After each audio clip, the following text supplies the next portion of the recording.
ça, c'est pas bon. Je peux vous remettre. C'est moi qui Je commence par une impasse donc volontaire. Cela ne m'intéresse pas beaucoup. J'imagine et espère que c'est aussi votre cas, de disserter sur les opinions politiques de Thérèse de Lisieux et de la famille Martin.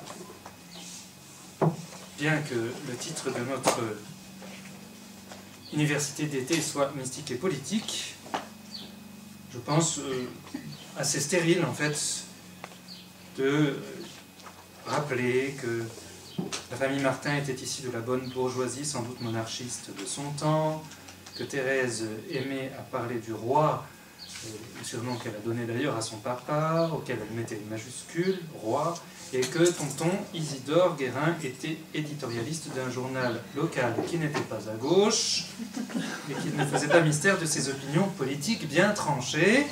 Ok, on le sait, mais je crois qu'il faut aborder la politique par un autre biais. J'en veux pour preuve la réponse que Thérèse donne à Céline, donc à sa sœur Céline, lorsqu'elle lui parle des communautés qui plient devant les injonctions des lois anticléricales sans opposer aucune réaction. Alors je vous lis ce passage des Conseils et souvenirs. Un jour, je m'enflammais d'indignation contre les communautés qui satisfaisaient aux lois injustes portées contre elles, et je disais que je serais malheureuse si j'appartenais à l'une de ces communautés. À ce sujet, je sens se réveiller toute mon ardeur. J'aimerais mieux me faire écharper que de donner seulement une carotte. Hein, donc, ce sont les communautés qui, devant les injonctions anticléricales, pliaient sans opposer aucune résistance. Les injonctions de quoi? Les injonctions, elles demandaient de quitter la vie religieuse essentiellement. Hein, je pense. Voilà les courants, hein, les expulsions. Thérèse me répondit « Cela ne nous regarde pas. Je pense comme vous. J'agirais comme vous si j'étais responsable dans l'affaire, mais je n'en suis pas chargé.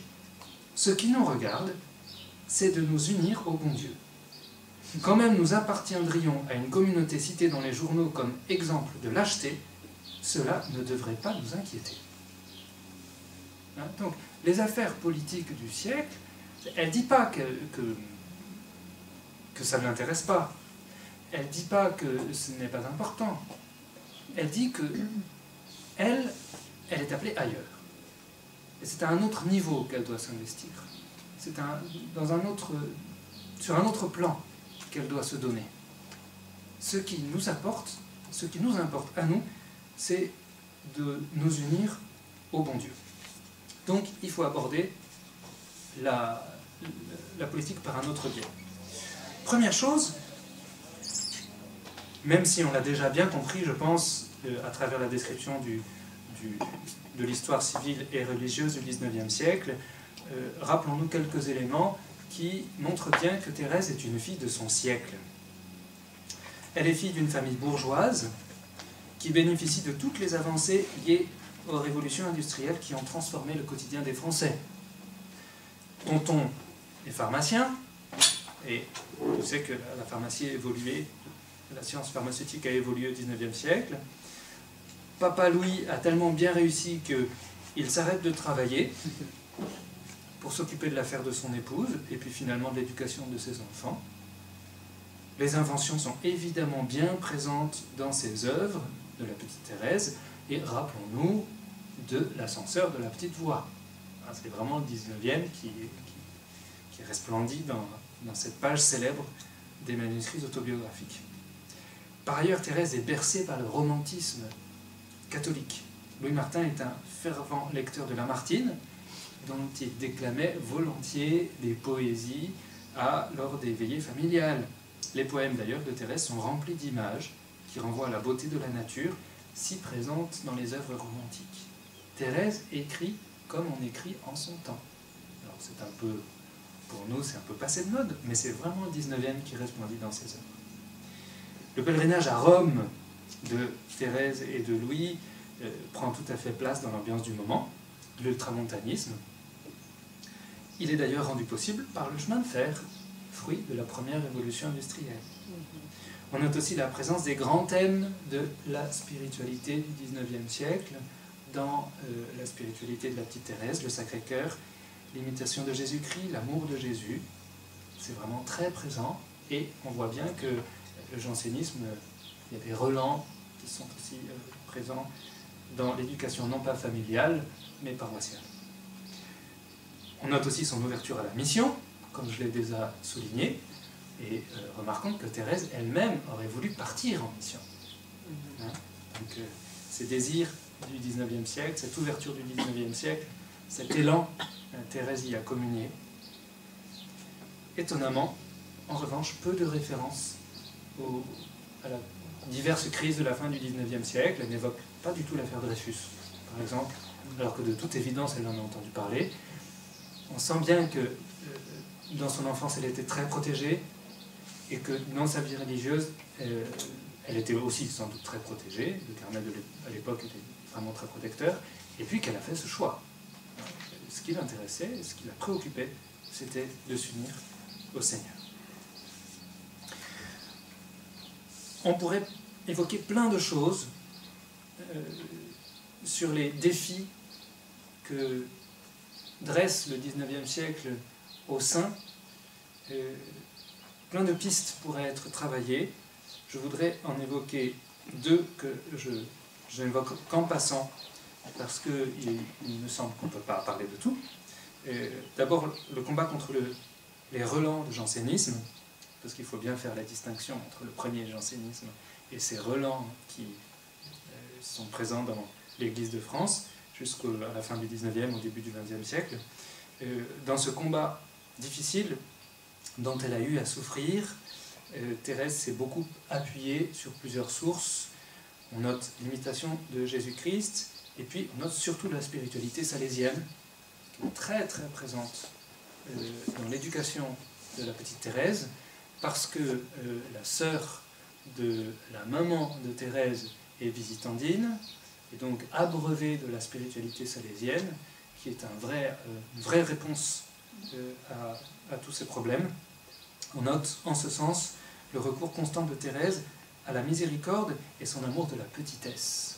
Ça c'est très très très salésien, la petitesse et la douceur. Ça serait intéressant de travailler ça, nous n'allons pas le faire.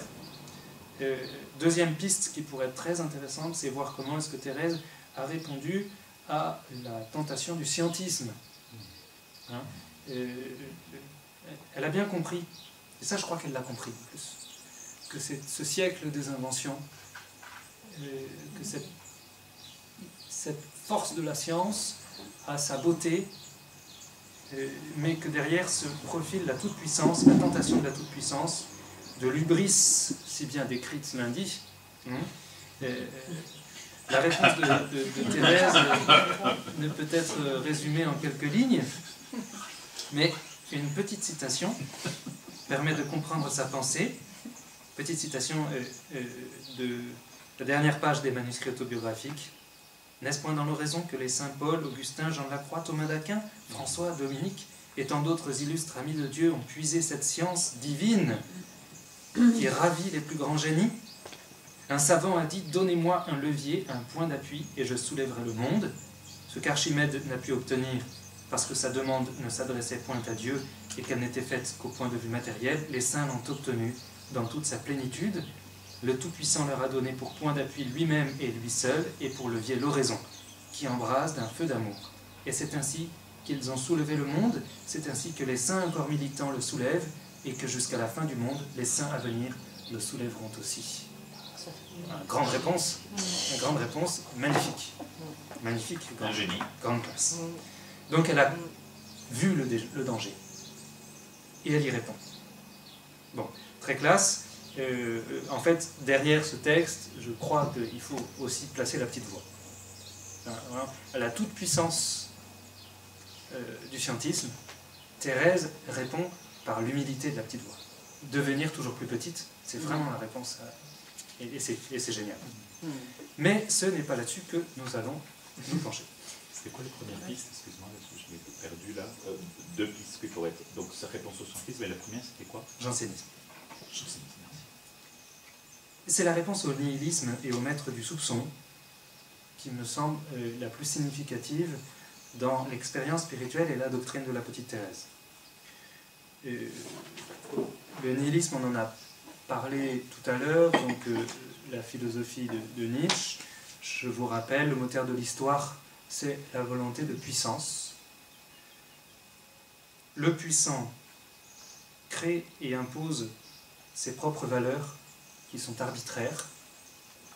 Elles sont arbitraires, donc elles sont vides. Il n'y a aucune stabilité, aucune vérité objective. Dieu est mort. Le seul qui peut subsister, c'est celui qui accepte cette vacuité de l'être, cette absence totale de sens, et c'est le surhomme.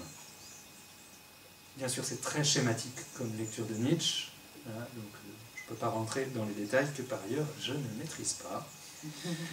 Mais on reste avec cet enchaînement d'arguments. Pour montrer comment Thérèse a répondu à cette tentation du nihilisme, il faut faire un grand détour que nous allons faire ensemble, et nous allons réfléchir ensemble sur la spiritualité du ciel dans l'histoire, l'expérience, la doctrine de la petite Thérèse. Le ciel est très très présent dans toute la vie spirituelle de Thérèse. C'est comme une ligne, un fil rouge qu'on peut voir dès le début et jusqu'à la fin. Cet amour du ciel qu'il a saisi dès son enfance. Je vous cite un premier extrait des manuscrits autobiographiques. Lorsque Marie entra au Carmel, Marie c'est sa grande sœur, j'étais encore bien scrupuleuse.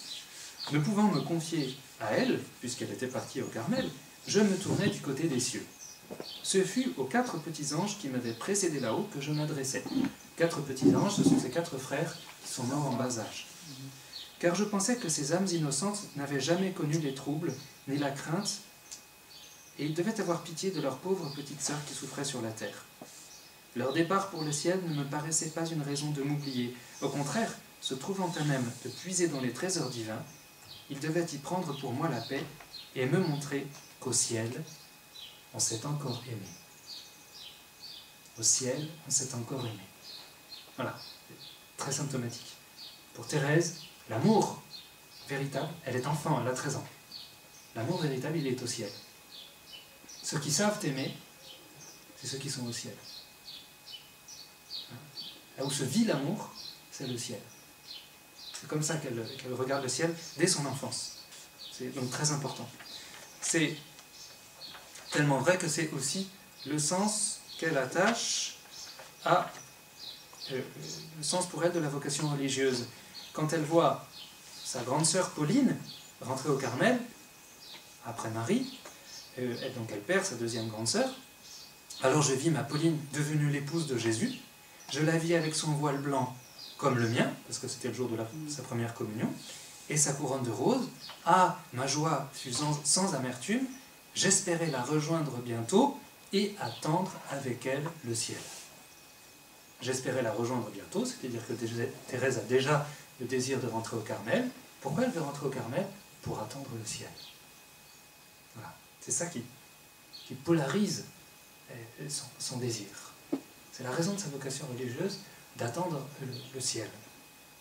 C'est un thème qui reviendra beaucoup dans ses écrits, qui n'est pas du tout douloureux, qui n'est pas du tout négatif. Ce n'est même pas dépréciatif à l'égard de la vie terrestre. La vie terrestre est belle parce que c'est celle qui nous prépare au ciel. Certaines personnes vont trouver ça morbide, mais ce n'est pas du tout morbide pour Thérèse. Pour Thérèse, la vie est un chemin qui nous mène de clarté en clarté vers la lumière totale du ciel. C'est comme ça qu'elle le vit, et c'est comme ça qu'elle le vit au quotidien. Ses poésies regorgent de mentions du ciel. Je vous cite ce poème qu'elle écrit en 1895, c'est-à-dire 2 ans avant sa mort. « Ô Jésus, en ce jour tu combles tous mes vœux. Je pourrais désormais près de l'Eucharistie m'immoler en silence et attendre en paix les cieux. M'exposant au rayon de la divine hostie, à ce foyer d'amour je me consumerai, et comme un séraphin, Seigneur, je t'aimerai. Ah, bientôt je dois te suivre, au rivage éternel, quand finiront mes jours, toujours au ciel, je dois vivre, t'aimer et ne plus mourir. Toujours au ciel, je dois vivre, toujours, oui, toujours. Ah, on sent vraiment qu'elle vit. Elle vit là-haut. Elle vit là-haut, elle est enracinée là-haut. Il y a comme une partie de son être qui est déjà là-haut et qui est liée à elle comme avec un élastique et qui la tire, qui la tend vers le ciel. C'est très très présent dans toute sa vie spirituelle. Et on sent qu'il y a vraiment des moments forts, notamment au mois de mai 96, où elle reçoit la vision d'une femme dont nous avons parlé hier, Anne de Jésus, carmélite espagnole. Anne de Jésus. Anne de Jésus. Voilà. Carmélite espagnole du XVIe, XVIIe siècle, qui est passée en France, qui est passée à Paris, et puis qui est repartie vers le nord, fille de Sainte Thérèse, Pas Bérugienne. grande fille de Sainte Thérèse, qui a tant œuvré à l'installation de la réforme du Carmel de Thérèse, d'Avila. Voilà comment Thérèse accueille et comprend cette vision d'Anne de Jésus et le sens qu'elle lui donne. Je croyais, je sentais qu'il y a un ciel, et que ce ciel est peuplé d'âmes qui me chérissent, qui me regardent comme leur enfant. Cette impression reste dans mon cœur, d'autant mieux que la vénérable mère Anne de Jésus m'avait été jusqu'alors absolument indifférente. Je ne l'avais jamais invoquée. Sa pensée ne me venait à l'esprit qu'en entendant parler d'elle, ce qui était rare. Aussi, lorsque j'ai compris à quel point elle m'aimait, combien je lui étais peu indifférente, mon cœur s'est fondu d'amour et de reconnaissance, non seulement pour la sainte qui m'avait visitée, mais encore pour tous les bienheureux habitants du ciel. Elle aime. Ses vrais amis sont au ciel. Ses vrais amis, ce sont les saints. Et c'est là qu'elle vit. Grande et magnifique familiarité de la petite Thérèse avec les habitants du ciel. C'est donc son lieu de vie. Et c'est très présent dans toutes les grandes pages de la spiritualité, de la doctrine de la petite Thérèse. Non seulement elle vit au ciel, mais elle écrit, elle réfléchit sur le ciel. Je vous invite, on n'a pas le temps de le faire là, j'avais l'intention de le faire, mais je vous invite à le faire, reprendre la page où elle décrit la petite voix et être attentif à la verticalité constante de ce texte. C'est constamment, elle désire être une sainte. Elle parle d'une montagne dont le sommet se perd dans les cieux. Elle aspire à la sainteté. Elle veut aller au ciel par une petite voie bien droite et bien courte. Elle veut gravir. Elle ne peut pas gravir les marches de l'escalier, mais elle compte sur l'ascenseur. Cet ascenseur qui va l'élever jusqu'à Jésus. Et puis les deux citations, si quelqu'un est tout petit, qu'il vienne à moi, verticalité, comme une mère caresse son enfant, je vous porterai sur mon sein, verticalité, et encore la citation sur l'ascenseur, verticalité. Tout est vertical dans ce texte. On sent une tension continuelle vers le ciel. Or, c'est l'un des textes vraiment majeurs de la doctrine de la petite Thérèse. Ce qui est derrière, c'est la vertu théologale d'espérance. C'est l'espérance. Vraiment, une espérance vive. Une espérance très vive, à travers par laquelle l'Esprit Saint agit en Thérèse. Qui dit espérance dit finalité. Objectif. On sait combien c'est fondamental dans la théologie morale catholique, chrétienne, que cette logique de la finalité. Saint Thomas d'Aquin, lui-même, dans la Somme de théologie, y accorde une importance capitale. La Somme de théologie étant l'une des grandes œuvres de la théologie catholique, une importance capitale au point que toute l'étude de la vie morale s'ouvre avec le traité sur la béatitude. Et donc il commence par la fin, il commence par la finalité. Tout le traité, toute la seconde Apars s'ouvre par ces 5 questions sur la béatitude, sur la vie éternelle donc. C'est quand on connaît la fin, la finalité, l'objectif, qu'on comprend tout le cheminement qui anime la vie chrétienne. La fin est ce qui détermine le mouvement d'un être.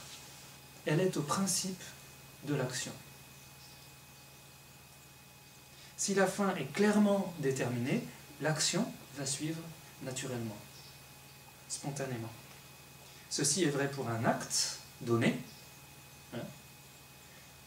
Si la fin du repas, par exemple, c'est clair, c'est pour me nourrir, eh ben, je vais manger de manière assez spontanée. C'est vrai pour un acte, et c'est vrai pour une vie. C'est vrai pour une société. Et c'est ce que je dirais après. C'est vrai pour une vie entière. Si la finalité dans une vie est clairement déterminée, eh bien, tout l'exercice des vertus, toute l'existence va être claire. Hein. On comprend donc pourquoi c'est si important, ça a été important dans l'éducation de la petite Thérèse, et pourquoi c'est si important dans sa vie chrétienne, que cet attachement au ciel. Et à partir de la finalité, vont s'ordonner toutes les réalités de la vie quotidienne, puisque c'est ça qui va nous orienter vers la fin. Donc toute l'organisation, tout l'équilibre de son existence de la petite Thérèse est lié à cet amour du ciel. Tout est lié à ça. C'est vraiment crucial pour elle. Il faut bien comprendre que c'est fondamental. C'est comme ça qu'elle oriente toute son existence. Or, c'est justement l'amour du ciel qui va être l'objet de l'épreuve finale, de son épreuve finale. C'est cet amour du ciel, la dimension naturelle de cet amour du ciel, qui va lui être retirée à la fin de sa vie. Tout son équilibre spirituel et humain va être mis en cause, du coup, dans cette ultime et douloureuse épreuve. Cela, je voudrais vous le faire sentir à travers la lecture d'une poésie que vous connaissez peut-être déjà, la poésie numéro 33, qui s'appelle « Mon espérance ». Cette poésie a été écrite en 1896, un peu plus d'un an avant la mort de Thérèse. Thérèse a alors 23 ans, ce n'est pas une petite fille, elle a déjà bien souffert, elle a déjà mûri sa vie spirituelle, et pourtant elle écrit ce poème en lui apposant un sous-titre surprenant, « Ce que je verrai bientôt pour la première fois ». Ce que je verrai bientôt pour la première fois, elle parle donc du ciel. Pourquoi est-ce qu'elle sait qu'elle va bientôt mourir? Parce que quelques semaines auparavant est apparu le premier signe évident de la maladie qui va l'emporter. Le jour du vendredi saint, Jésus voulut me donner l'espoir d'aller bientôt le voir au ciel. Ce signe, c'est une hémoptysie, c'est-à-dire un crachement de sang assez conséquent qui montre la présence de la tuberculose. Et donc elle sait qu'elle va mourir. Elle note alors au sujet de ce vendredi saint, « Je jouissais alors d'une foi si vive, si claire, que la pensée du ciel faisait tout mon bonheur. » Hein, donc, la nuit du vendredi saint, Thérèse a cette hémoptysie, elle sait que la tuberculose est là, elle sait qu'elle va mourir, et à quoi est-ce qu'elle pense à ce moment-là? Elle pense au ciel. Jusque-là, tout va bien, d'une certaine manière, parce que le plus dur est à venir. Je jouissais alors d'une foi si vive, si claire, que la pensée du ciel faisait tout mon bonheur. Je ne pouvais croire qu'il y eût des impies n'ayant pas la foi. Je croyais qu'ils parlaient contre leurs pensées, en niant l'existence du ciel, du beau ciel, où Dieu lui-même voudrait être leur éternelle récompense. Au jour si joyeux du temps pascal, Jésus m'a fait sentir qu'il y a véritablement des âmes qui n'ont pas la foi, qui par l'abus des grâces perdent ce précieux trésor, source des seules joies pures et véritables. Il permit que mon âme soit envahie des plus épaisses ténèbres et que la pensée du ciel, si douce pour moi, ne soit plus qu'un sujet de combat et de tourment. Cette épreuve ne devait pas durer quelques jours, quelques semaines, elle devait ne s'éteindre qu'à l'heure marquée par le bon Dieu, et cette heure n'est pas encore venue. Thérèse écrit cela entre le 4 juin et le 8 juillet 1897, et elle meurt fin septembre 97. Je voudrais pouvoir exprimer ce que je sens, mais hélas, je crois que c'est impossible. Il faut avoir voyagé sous ce sombre tunnel pour en comprendre l'obscurité. Donc, double épreuve physique qu'elle supporte assez bien dans sa psychologie parce qu'elle est complètement polarisée par le ciel, épreuve spirituelle, lui est retirée cette joie spontanée, naturelle, mais même déjà en partie surnaturelle, parce qu'il y avait la vertu d'espérance qui la travaillait beaucoup, et elle doute profondément de l'existence du ciel. Et cela va se ressentir dans cette poésie numéro 33, Mon espérance.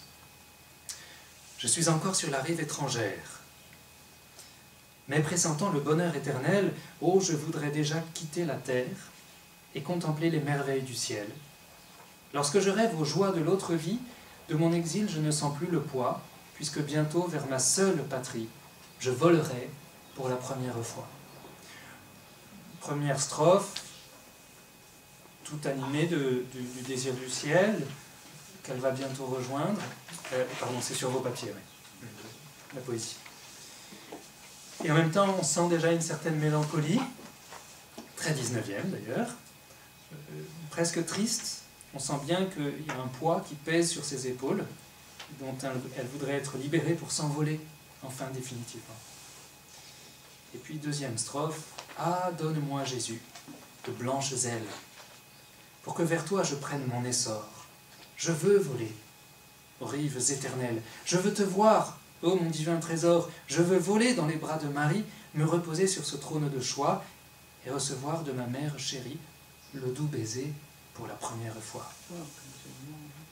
J'attire votre attention sur « je veux ». Je veux voler aux rives éternelles. Je veux te voir, ô mon divin trésor. Je veux voler dans les bras de Marie. Toute une tension vers le ciel, très forte. En fait, ce « je veux », on le retrouve dans une autre œuvre de la petite Thérèse, dans le manuscrit B. Ce n'est plus un voile pour moi, c'est un mur qui s'élève jusqu'aux cieux et couvre le firmament étoilé. Lorsque je chante le bonheur du ciel, je veux voler, je veux te voir, je veux t'embrasser, l'éternelle possession de Dieu, je n'en ressens aucune joie. Sous-entendu, je n'en ressens plus aucune joie. Je la ressentais avant, ça m'était retiré. Car je chante simplement ce que je veux croire. Parfois, il est vrai, un tout petit rayon de soleil vient illuminer mes ténèbres, alors l'épreuve cesse un instant, mais ensuite le souvenir de ce rayon, au lieu de me causer de la joie, rend mes ténèbres plus épaisses encore. C'est sur vos feuilles? Non, pas la suite, non. Cet extrait est sur vos feuilles, donc du manuscrit B. Et B. 7. B. Et c'est pas la lettre. Moi, je l'ai en manuscrit B. Il y a peut-être une erreur.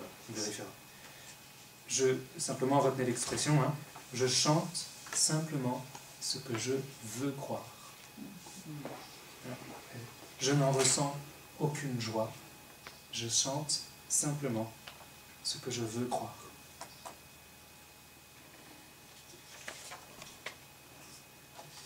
Voilà, vous pourrez lire ensuite la suite du poème et réfléchir à toute cette... On sent qu'elle est dans l'épreuve quand elle écrit cela. Elle est dans l'épreuve et elle chante ce qu'elle veut croire. Alors, il y aurait tout un tas d'autres textes qui pourraient permettre de sentir ce que la petite Thérèse a vécu dans cette épreuve. Mais il me faut avancer. Est-ce une crise de nihilisme? Est-ce ça? On peut se poser la question, parce que ce serait curieux quand même. La petite Thérèse n'a pas suivi de cours de philosophie à Nanterre. Elle n'a pas milité dans les partis socialistes ou communistes au point d'être contaminée par leur idéologie. Elle n'a sans doute pas lu Ainsi parlait Zarathustra. Donc, comment est-ce que c'est en rapport, est-ce que ça a à mettre en rapport finalement avec la philosophie du XIXe siècle? On peut affirmer que Thérèse a été très préservée tout au long de son éducation, qu'elle a été protégée par sa famille, qu'elle l'est encore protégée de l'esprit du monde quand elle est au Carmel. Pourtant, elle est fille de son siècle. Elle elle est vraiment fille de son siècle. Mais comment se fait-il que les accents de la philosophie humaniste athée résonnent dans ces lignes? N'est-ce pas plutôt une mystérieuse manifestation du dessein de Dieu que cette épreuve? Est-ce que ce n'est pas tout simplement une nuit de la foi telle que l'a vécue Jean de la Croix, telle que l'ont vécu tant de siècles, tant de saints au cours des siècles? Je ne crois pas. Je ne crois pas. Et en fait, c'est un autre passage que vous avez, oui, c'est le deuxième, que vous avez sur vos feuilles, qui nous fait penser que véritablement il s'agit d'une réponse au nihilisme. Je vous lis les deux lignes qui précèdent le passage que vous avez, qui est extrait du manuscrit C. « Lorsque je veux reposer mon cœur fatigué des ténèbres qui l'entourent par le souvenir du pays lumineux vers lequel j'aspire, mon tourment redouble. Il me semble que les ténèbres, empruntant la voie des pécheurs, me disent en se moquant de moi, « Tu rêves la lumière, une patrie embaumée de plus suaves parfums. Tu rêves la possession éternelle du Créateur de toutes ces merveilles. Tu crois sortir un jour des brouillards qui t'environnent. Avance, avance, réjouis-toi de la mort qui te donnera non ce que tu espères, mais une nuit plus profonde encore, la nuit du néant. » Nuit du néant. Voilà, là c'est clair. On est vraiment dans la tentation du nihilisme, d'autant plus qu'elle évoque, il me semble que les ténèbres empruntant la voie des pécheurs, me disent en se moquant de moi. Ces pécheurs, elle les connaît. Donc elle a sans doute croisé les athées, et elle a sans doute pu constater les ravages de la philosophie humaniste athée dans les âmes. Ça me semble assez clair. Nietzsche, mais pas seulement Nietzsche, en fait, c'est contre tout l'humanisme athée que Thérèse va se débattre, aussi bien Nietzsche, le nihilisme, que Renan et le scientisme, qu'Auguste Comte et le positivisme, que Freud et le matérialisme. Hein, on sent que Thérèse était vraiment en combat. Cette philosophie, en fait, elle révèle le cœur de l'homme, fatigué, compliqué et malade. Elle révèle sans doute le péché dans toute sa profondeur, et c'est à cela que Thérèse va répondre. Voyons maintenant la réponse de Thérèse en deux temps.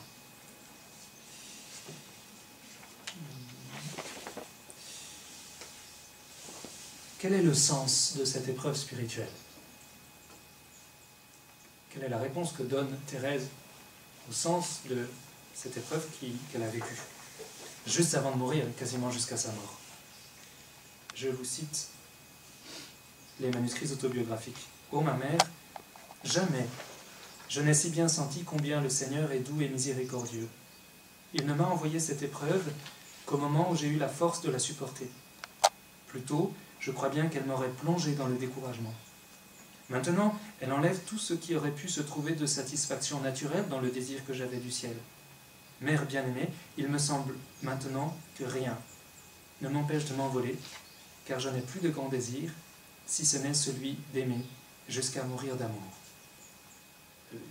Elle exprime elle-même la raison, l'une des raisons de cette épreuve spirituelle. Elle comprend bien qu'elle avait besoin d'être encore purifiée dans ce désir qu'elle avait du ciel, même si c'était vraiment la grande force qui la portait. Et elle continue à vouloir le ciel, elle continue à être accrochée au ciel, elle veut le ciel, je veux voler, je veux embrasser le Seigneur, mais ce désir, le moteur de ces désirs, ce ne sont plus ses forces naturelles, c'est la puissance de l'Esprit Saint.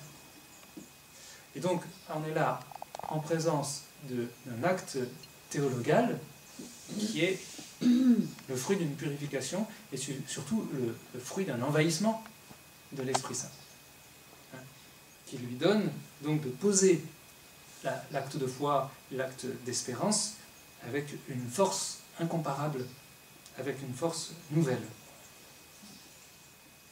Est-ce une réponse au nihilisme? Est-ce véritablement une réponse au nihilisme, hein, cet acte de foi théologal, donc appuyé sur la puissance, sur la force de l'esprit? Oui. Pourquoi? Parce que Thérèse assume la tentation du nihilisme jusque en sa profondeur la plus abyssale, et du fond de cette profondeur, du fond de ce vide, elle répond « je crois ». Et c'est ça qui est fort, c'est qu'elle assume. Et en cela, que fait-elle?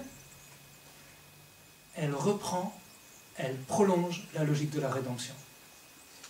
Qui assume dans l'histoire? C'est le Christ, qui assume l'humanité et qui descend au plus profond de nos enfers et qui, du plus profond de nos enfers, par son acte d'amour total, nous sauve. Thérèse reprend cette logique, consciemment ou inconsciemment, peu importe, elle est vraiment l'outil de l'Esprit Saint, hein, et elle descend dans le fond des enfers de son époque, et là elle pose le « je crois ». Et là la puissance de l'Esprit Saint se déploie. Et là la finalité s'affirme définitivement. Oui, notre fin, la fin de tout homme, y compris et au cœur de ce 19e siècle athée, la fin de tout homme, c'est la vision béatifique, c'est de voir Dieu, c'est de communier avec Dieu. C'est le premier pas. Il y en a un deuxième. Ah, que Jésus me pardonne si je lui ai fait de la peine, mais il sait bien que tout en n'ayant pas la jouissance de la foi, je tâche au moins d'en faire les œuvres. Je crois avoir fait plus d'actes de foi depuis 1 an que pendant toute ma vie. À chaque nouvelle occasion de combat, lorsque mes ennemis viennent me provoquer, je me conduis en brave, sachant que c'est une lâcheté de se battre en duel. Je tourne le dos à mes adversaires sans daigner les regarder en face, mais je cours vers mon Jésus. Je lui dis être prête à verser jusqu'à la dernière goutte de sang pour confesser qu'il y a un ciel. Donc là, un petit élément supplémentaire, c'est qu'elle n'a jamais posé tant d'actes de foi que depuis qu'elle est dans la nuit de la foi. Ce qu'on pressent à travers ce petit paragraphe, c'est qu'elle porte. On a l'impression qu'elle porte bien plus que son propre combat individuel. C'est plus large. Et cela, ça va transparaître dans, pour moi, le dernier paragraphe de votre feuille, d'ailleurs, page 4, qui est vraiment... Il me semble que la petite Thérèse, là, vraiment rayonne de toute sa grandeur théologique. Elle décrit son expérience et, d'une certaine manière, elle se met en scène dans ce paragraphe qui est extrait du manuscrit C. Je suppose que je suis né dans un pays environné d'un épais brouillard. Jamais je n'ai contemplé le riant aspect de la nature, inondée, transfigurée par le brillant soleil. Dès mon enfance, il est vrai, j'entends parler de ces merveilles. Je sais que le pays où je suis n'est pas ma patrie, qu'il en est un autre vers lequel je dois sans cesse aspirer. Ce n'est pas une histoire inventée par un habitant du triste pays où je suis, c'est une réalité certaine, car le roi de la patrie au plus brillant soleil est venu vivre 33 ans dans le pays des ténèbres. Hélas, les ténèbres n'ont point compris que ce divin roi était la lumière du monde. Mais Seigneur, votre enfant l'a comprise, votre divine lumière. Elle vous demande pardon pour ses frères. Elle accepte de manger aussi longtemps que vous le voudrez le pain de la douleur et ne veut point se lever de cette table remplie d'amertume où mangent les pauvres pécheurs avant les jours que vous avez marqués. Aussi ne peut-elle pas dire en son nom, au nom de ses frères, « Ayez pitié de nous, Seigneur, car nous sommes de pauvres pécheurs. Ô Seigneur, renvoyez-nous justifiés. » Que tous ceux qui ne sont point éclairés du lumineux flambeau de la foi le voient luire enfin. Ô Jésus, il faut que la table souillée par eux soit purifiée par une âme qui vous aime. Je veux bien y manger seul le pain de l'épreuve, jusqu'à ce qu'il vous... Oh, il y a un problème, de ne jamais vous enfoncer. Bon, excusez-moi. C'est ce que je vous demande. Oui. Jusqu'à ce qu'il vous demande. Jusqu'à ce qu'il vous demande. Non, jusqu'à ce qu'il vous plaise de l'arrêter, et après je Et la seule chose que je vous demande, c'est de ne jamais vous offenser, il manque une ligne. Bref, le message de la petite Thérèse, là, me semble vraiment très clair, ce n'est pas seulement son propre combat individuel qu'elle porte. Elle mange à la table des pécheurs. Et c'est ça qui est génial. Je mange à la table des pécheurs. Du fond de l'abîme, j'assume le vide de mon siècle. Je suis avec tous ces pécheurs. Et avec eux, à leur table, par la grâce de Dieu, je vainc le nihilisme en posant acte de foi dans la puissance de l'Esprit Saint. Avec eux et pour eux. Et encore une fois, on retrouve la logique de la rédemption, le Christ qui assume notre humanité jusqu'au plus profond de nos enfers, qui y pose l'acte de foi, l'acte d'amour, pardon, qui y pose l'acte d'amour adressé au Père, on en était là, pour le salut du monde. Et c'est ce petit plus-là, qui est énorme en fait, hein, c'est qu'elle pose cet acte de foi au cœur de nos enfers, pour porter avec elle ses frères et sœurs qui sont dans le péché. Donc une dimension universelle de son acte de foi, de son acte d'amour, de son acte d'espérance. Et vous sentez bien que cet acte qu'elle pose et tout le sens qu'elle lui donne vient à une envergure politique. C'est-à-dire qu'elle porte le monde, elle porte nos sociétés, dans cet acte de foi que l'Esprit Saint lui donne de poser. Je voudrais vous citer Henri Tude, qui exprime cela dans un article intitulé « Nuit de la foi et doute philosophique ». Dans son épreuve spirituelle, Thérèse a reçu de Dieu, sans commettre de péché d'orgueil, une blessure d'orgueil intellectuel.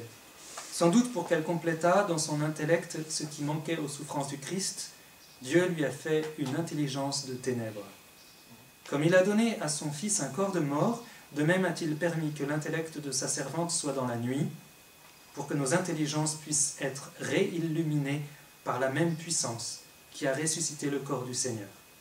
Déjà avant son épreuve de la foi, prophétiquement toute la sainteté de Thérèse est orientée vers la guérison de la blessure d'orgueil d'esprit, et parce que le pécheur sent qu'elle a été faite orgueil pour lui et qu'elle a souffert pour lui, il ne répugne pas à se faire humilité avec elle et elle le ramène à Dieu. Allez, on a là le sommet. Je conclus.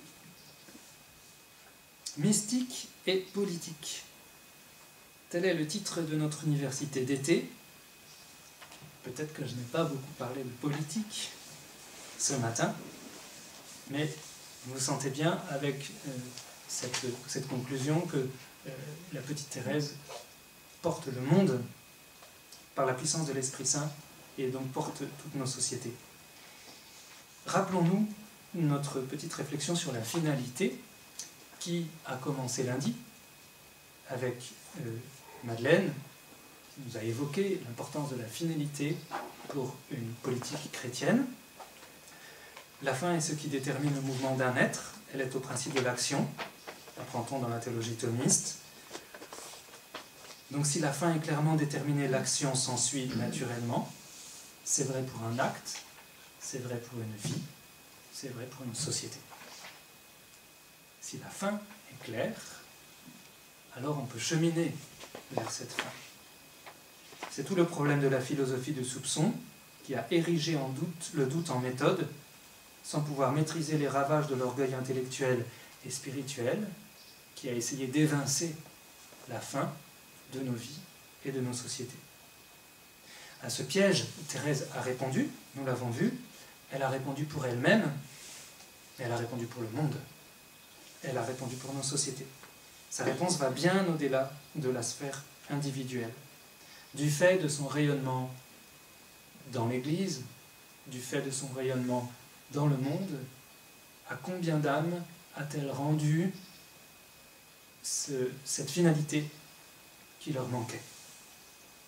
Combien d'âmes, petites et grandes, chrétiennes ou pas, ont retrouvé espoir en lisant Thérèse, en voyant combien elle a partagé leur détresse? Sans le savoir, avec Thérèse, elles ont retrouvé le sens de leur vie. Et c'est cela qui leur manquait. Et je crois que l'influence de Thérèse a été jusque dans nos sociétés. Je parle au pluriel parce que l'influence de Thérèse est universelle. Et donc je crois que son influence est politique, au sens noble du terme.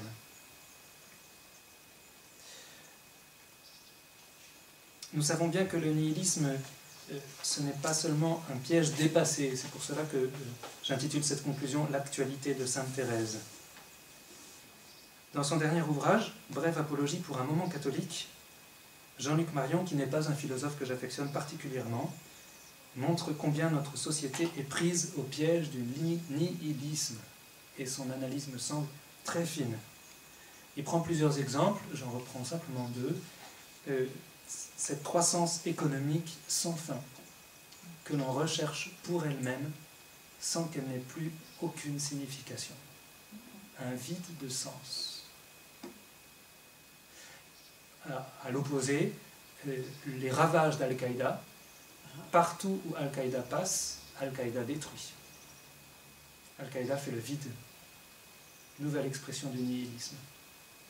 Nous sommes en plein nihilisme, et en fait depuis relativement peu de temps.